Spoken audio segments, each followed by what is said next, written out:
श्री शिवाय नमस्तुभ्यम। महाराज, क्या कभी आपने ये सोचा है कि हमें प्रतिदिन की पूजा में कौन सी आरती करनी चाहिए? देखिए, जो भी माताएं बहनें प्रतिदिन भगवान का पूजन करती हैं, उनके मन में ये प्रश्न जरूर आया होगा कि हमें रोज की पूजा में कौन सी आरती करना चाहिए, कौन सी ऐसी आरती गानी चाहिए जिससे कि भगवान हमारी पूजा को स्वीकार करें, और पूजा करते समय हमें किन नियमों का पालन करना चाहिए। तो महाराज, इन सभी सवालों के जवाब आपको इस छोटी सी वीडियो के माध्यम से मिलने वाले हैं। तो देखिए, घर की जो माताएं बहनें होती हैं वो अधिकांश घर में पूजा पाठ करती हैं, यानी कि भगवान को प्रसन्न करने का कार्य करती हैं। तो सभी माताएं बहनें इस वीडियो को जरूर देखें ताकि आपको भी इन सभी सवालों के जवाब मिल सके। क्योंकि भक्तों, कहीं ना कहीं अगर आपसे पूजन के दौरान कोई गलती भी हो रही होगी तो आप भी अपनी इस गलती को सुधार सके। देखिए, जो भी लोग अपने घर पर रोजाना पूजन करते हैं, भगवान की आरती करते हैं, तो आप सभी ये वीडियो पूरा जरूर देखें। तो देखिए भक्तों, अधिकांश लोग सुबह भगवान को स्नान कराते हैं और शाम को दिया लगाते हैं, और सुबह और शाम हम आरती जरूर करते हैं।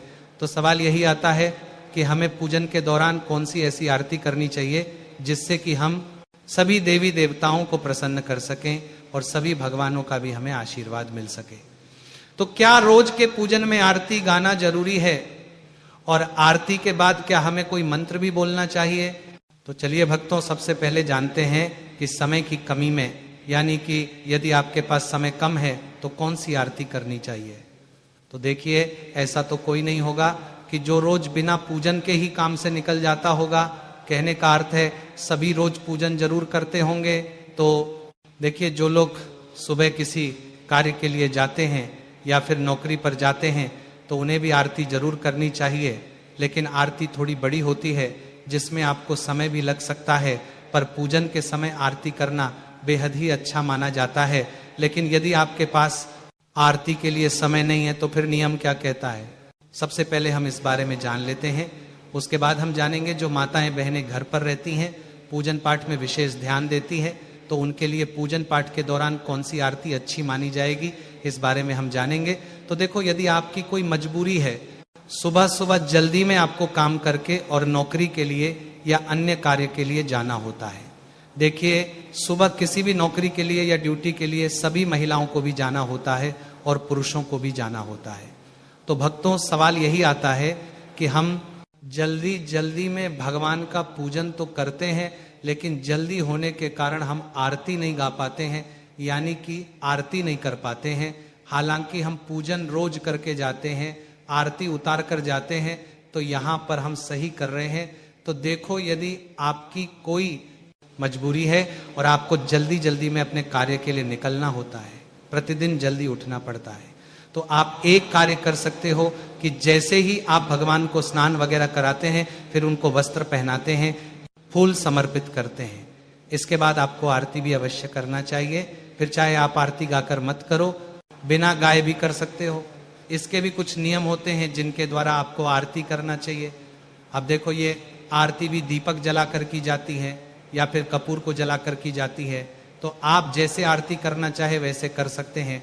पर अगर गाय के शुद्ध देसी घी से जो दीपक जलाया जाता है और अगर उससे आरती की जाती है तो बहुत ही शुभ माना जाता है। और यदि शुद्ध घी नहीं है तो आप तेल का दीपक जलाकर भी आरती कर सकते हैं, और कपूर के साथ भी आप इस आरती को कर सकते हैं। पर बिना आरती किए आपको भगवान की पूजा नहीं करनी चाहिए, क्योंकि ऐसा करने से आपकी जो पूजा है वो स्वीकार नहीं होती है। तो आपको बिना आरती गाए ही ये आरती कर लेनी है। तो इस आरती को करने के लिए आपकी जो पूजा की थाली है या फिर जो आपने दीपक जलाया हुआ था, उसी से आपको ये आरती करनी है। तो देखिए भक्तों, सबसे पहले तो आपको जो दीपक आपने जलाया था, जो पूजन की थाली थी, इसे आपको भगवान के सामने 7 बार घुमाना है। तो हमें सभी भगवानों की आरती करनी चाहिए। यदि हम बिना आरती गाए आरती कर रहे हैं तो इससे भी भगवान हमारी पूजा को स्वीकार जरूर करते हैं। तो यदि आपके पास समय बहुत ही कम है, यानी कि आपको सुबह जल्दी जाना होता है, तो आपको बिना आरती गाए ही आपको उस पूजन की थाली को या फिर जो आपने दीपक जलाया था, इसे आपको भगवान के सामने जरूर घुमाना चाहिए। तो आपको कम से कम 7 बार उस पूजन की थाली से या दीपक से भगवान की आरती जरूर उतारनी चाहिए। तो बिना आरती गाए भी आपको मन ही मन भगवान के नाम का ध्यान करते हुए, भगवान के नाम का जाप करते हुए, यदि आपको कोई मंत्र भी आता है जो भी आपके प्रिय भगवान हो, तो उनके मंत्र का भी आप मन ही मन जाप कर सकते हैं और इस प्रकार से आप अपनी आरती कर सकते हैं। तो भक्तों, जो भी व्यक्ति आरती गा नहीं सकते हैं तो उन्हें कम से कम भगवान के सामने दीपक को 5 या फिर 7 बार अवश्य घुमाना चाहिए। और जैसे ही आपकी आरती हो जाती है उसके बाद आपको यही आरती भगवान को भी देनी चाहिए। फिर उस दीपक को भगवान के सामने रख देना चाहिए और उस आरती को स्वयं को भी लेना चाहिए। फिर इसके बाद आप अपने काम के लिए जा सकते हो। तो जो भी लोग सुबह जल्दी में रहते हैं, उन्हें सुबह जल्दी उठना होता है, किसी कार्य के लिए जाना होता है, तो इसके बाद प्रकार से भी सुबह भगवान की पूजन करके और आरती कर सकते हैं। यानी कि यदि आपके पास इतना समय नहीं कि आप भगवान की आरती गा सके, तो फिर आपको इसी प्रकार से निरंतर आरती करनी चाहिए। ऐसा करने के बाद भगवान आपकी जो प्रतिदिन की जो पूजन होगी उसे जरूर स्वीकार करेंगे। अब भक्तों, बात करते हैं प्रतिदिन की पूजन में कौन सी आरती गानी चाहिए। यानी कि जिन माताओं बहनों के पास भरपूर मात्रा में समय है, तो जो माताएं बहनें घर पर रहती हैं, तो उन्हें रोज सुबह उठ करके यदि वह पूजन करती है तो उसमें उन्हें कौन सी आरती करनी चाहिए, जिससे कि भगवान उनकी पूजन को स्वीकार कर सके और आपको अपनी पूजन का संपूर्ण फल मिल सके। तो देखिए भक्तों, यदि पूजन आरती की बात हो ही रही है, तो जब भी आप पूजन करें और यदि आप उसमें प्रतिदिन आरती गा रहे हैं, तो ये आपके लिए बहुत ही अच्छा संकेत माना जाता है।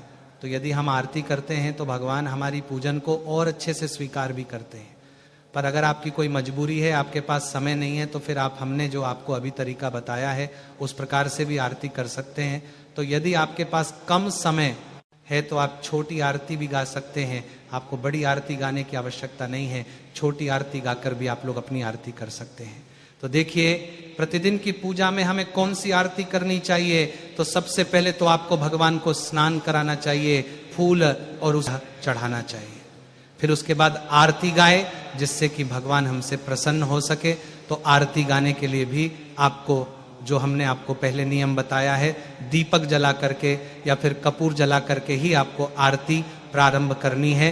तो देखो नियम क्या कहता है कि जो भी व्यक्ति आरती कर रहे हैं या जो भी माताएं बहनें आरती कर रही हैं, तो जो भी आपके सबसे प्रिय भगवान हैं, यानी कि जो भी आपके इष्ट है, जो सबसे प्रिय भगवान हैं, जिनको माताएं बहनें सबसे ज्यादा पुकारती हैं, यानी कि आप जब भी सुबह सुबह पूजन करें तो उस समय जो भी आपके सबसे प्रिय भगवान हैं, जिनको भी आप मानते हैं, तो उनकी आपको आरती करना चाहिए। वैसे देखिए भक्तों, भगवान सभी एक ही है, लेकिन सभी का अपना अलग अलग भाव रहता है। कोई किसी भगवान को मानते हैं, कोई किसी भगवान को मानते हैं। तो आप जिन भी भगवान को बहुत अधिक मानते हैं, जिन पर आपका बहुत अधिक विश्वास है, उनकी आपको आरती करना चाहिए। तो देखिए, उदाहरण के लिए मान लेते हैं कि आप प्रतिदिन शिव मंदिर में भी जाते हैं, भगवान शिव पर जल भी चढ़ाते हैं, उनका पूजन भी करते हैं, तो आपको भगवान शिव की आरती करना चाहिए। अब आपको ऐसा नहीं करना है कि एक दिन तो आपने शिव जी की आरती कर ली, दूसरे दिन आपने कृष्ण जी की आरती कर ली, तीसरे दिन अपने भगवान विष्णु जी की आरती कर ली, चौथे दिन अपने माँ लक्ष्मी की आरती कर ली। तो आपको यहाँ पर ऐसा नहीं करना है, क्योंकि भगवान सभी एक ही है। हमारे मानने का केवल भाव अलग अलग हो सकता है, ईश्वर एक ही है। तो यहाँ पर यदि आप शिव जी की आरती भी गाते हैं तो सभी देवी देवता आपसे प्रसन्न रहते हैं, कोई भी आपसे नाराज नहीं रहेगा, क्योंकि सभी देवता एक ही हैं, सभी भगवान एक ही है। लेकिन जब आप शिव जी की आरती गा रहे हैं तो केवल आपको ऐसा नहीं करना है कि आप शिव जी की ही आरती उतार रहे हैं, आपको आरती गाते हुए सभी भगवानों की आरती उतारनी चाहिए। तो आपने चाहे पूजन के दौरान किसी भी भगवान की आरती गाई हो, लेकिन आपको आपके घर के मंदिर में जितने भी भगवान विराजित हैं, उन सभी की आरती आपको उतारनी चाहिए। चाहे आप शिव जी की आरती गा रहे हैं, तब भी आपको सभी भगवानों की आरती उतारनी चाहिए। यानी कि आपके पास जो पूजन की थाली है या फिर जो आपने दीपक को जलाया हुआ था, उसी से आपको सभी देवी देवताओं की आरती करनी चाहिए। अब भक्तों, अगर आप ये पूछना चाहते हैं कि गुरुजी हमें प्रतिदिन की पूजन में ऐसी कौन सी आरती करनी है जिससे कि उस आरती में सभी भगवानों का नाम आ जाए, सभी भगवान हमसे प्रसन्न हो जाए, क्योंकि कुछ लोग कहते हैं और कुछ लोगों के मन में रहता है कि नहीं, हमें सभी भगवानों की आरती करना है। तो उस जगह पर आप ओम जय जगदीश हरे जो आरती होती है, अगर आप इस आरती को प्रतिदिन की पूजन आरती में गाते हैं और इस आरती के जरिए से आप लोग भगवान की पूजन आरती करते हैं, तो इस आरती में सभी भगवानों का यहाँ पर नाम आ जाता है और सभी भगवान इस आरती से यहाँ पर आपके प्रसन्न हो जाते हैं। तो अगर कोई माताएं बहनें ऐसी हैं, कोई व्यक्ति ऐसा है जो कि ये चाहता है कि हम कोई ऐसी आरती करें जिससे कि सभी भगवान हमसे प्रसन्न हो जाए, तो वह यही आरती है कि आप ओम जय जगदीश हरे आरती जो है वो प्रतिदिन की आरती में गाएं और इस आरती को गाते हुए आप सभी भगवानों की पूजन करें और इसके बाद में आपसे सभी भगवान प्रसन्न रहेंगे। पर अगर आप ये आरती नहीं गाना चाहते हैं तो आपके जो सबसे प्रिय भगवान है, चाहे वे शिव जी हो, राम जी हो, चाहे वे कृष्ण जी हो, चाहे वे लड्डू गोपाल हो, चाहे वे हनुमान जी हो, आपको जो सबसे प्रिय आपके भगवान हैं, आप उन भगवान की आरती प्रतिदिन की आरती में, पूजन आरती में अपने घर के मंदिर में गा सकते हैं। और उस आरती को गाते समय आप अपने घर में रखें, सभी भगवानों की आरती उतार सकते हैं, उसमें कोई भी दिक्कत परेशानी नहीं है। जो नियम सुबह के पूजन में है वही नियम शाम के पूजन में भी है। अगर आप लोग शाम के समय आरती गाना चाहते हैं तो आप शाम के समय भी गा सकते हैं, पर अगर आपका मन नहीं रहता है शाम के समय पूजन आरती गाने का, क्योंकि सुबह के समय हमारा मन ज्यादा लगता है आरती गाने के लिए, तो अगर आपका शाम के समय मन नहीं लगता है तो आप शाम के समय भगवान की आरती उतार सकते हो बिना आरती गाए। 5 से 7 बार भगवान की आप आरती उतार कर शाम के समय भगवान की आरती उतार सकते हो। पर अगर आप लोग शाम के समय भी आरती गाना चाहते हैं तो और अच्छी बात है। दिया करते समय आपके पास जो आरती की थाली है उससे भगवान की आरती उतार कर आप आरती गा सकते हैं। तो भक्तों, अब हम आशा करते हैं कि आप सभी को आपके प्रश्न का जवाब मिल गया होगा कि प्रतिदिन की पूजन में हमें कौन सी आरती करना चाहिए। अब भक्तों, जिनके मन में ये है कि उनको पूरे भगवानों की यहाँ पर आरती करनी है तो वह ओम जय जगदीश हरे आरती कर सकते हैं, जिसमें सभी भगवानों का नाम आ जाएगा। और अगर आपके पास समय है तो आप जितनी चाहे उतनी भगवानों की यहाँ पर आरती कर सकते हैं।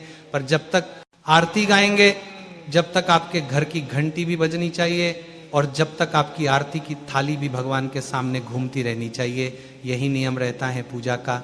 अब भक्तों, ये बात हो गई हमारी पूजन आरती की, जिसमें हमने आरती उतार कर भगवान को भी आरती दे दी और खुद भी आरती ले ली। अब इसके बाद हमें प्रतिदिन की पूजन में कौन से मंत्रों का जाप जरूर करना चाहिए जिससे कि भगवान हमसे प्रसन्न हो।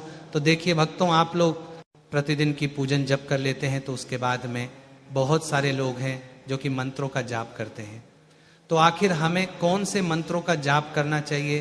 तो देखो, यहाँ पर भी वही एक बात आती है कि आप लोगों को सबसे प्रिय जो आपके भगवान हैं, सब आपके जो इष्ट भगवान हैं, तो उन भगवान का कोई भी एक मंत्र लेकर आपको उस मंत्र का जाप जो है प्रतिदिन की पूजन आरती के बाद करना चाहिए। अगर आपके पास समय है तब, अगर आपके पास समय नहीं है तो आप उस मंत्र का 1 बार, 2 बार, 5 बार, 10 बार भी जाप कर सकते हो। और अगर आपके पास समय है तो आप उस मंत्र की 108 माला करोगे तो बहुत ज्यादा अच्छा रहता है। तो भक्तों, हमें उसकी 108 माला ही यहाँ पर करनी होती है। जैसा कि उदाहरण के लिए हमें भगवान शिव जी बहुत प्रिय हैं, हम भगवान शिव जी को बहुत मानते हैं, तो हम ओम नमः शिवाय का जाप यहाँ पर कर सकते हैं या भगवान शिव जी के कोई भी एक मंत्र का जाप कर सकते हैं। हमें भगवान कृष्ण जी ज्यादा पसंद है तो हम उनके कोई एक मंत्र का जाप कर सकते हैं। प्रतिदिन मंत्र एक ही होना चाहिए, मंत्र आपको बदलना नहीं चाहिए।